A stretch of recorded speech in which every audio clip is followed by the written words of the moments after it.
Columbus City leaders meet today to tackle a growing problem. The mounds of debris left behind by February storms are shrinking, but soon the bills are moving them will start piling up. Our Riley Livingston takes a look at how city leaders plan on paying the tab. She joins us in the studio with that story.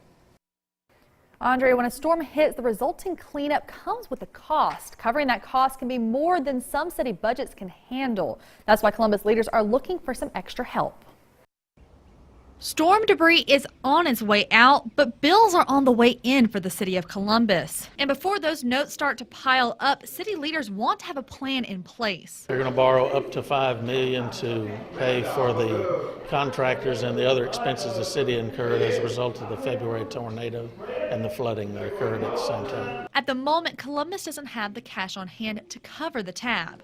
Mayor Robert Smith says the city will be able to pull money from the GO bond as needed to help them out. Other than going in your general fund, most municipalities do not have this type of money to go in that general fund, and we do not have that type of money in our general fund to pay and then wait to get reimbursed from FEMA. The plan is to use the GO bond to bridge the gap while waiting for that FEMA money. We have to show where the city paid a check to pay this vendor, and then we send that documentation along to FEMA in order for them to approve it, and then we get reimbursed. The money will be used to cover contractors, debris removal, and repairs to facilities like the Riverwalk, Amphitheater, and Sims Scott Park. Anything that occurred during the tornado, such as flooding, where we had a covered road that was washed out, and Sims Scott Park, well, the community center was totally demolished,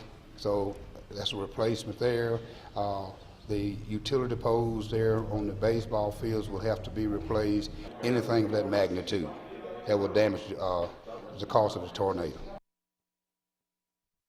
Mayor Smith says the city should hopefully have access to that money in the next 4 to 6 weeks. All right, Riley in our studio with that story. 2 below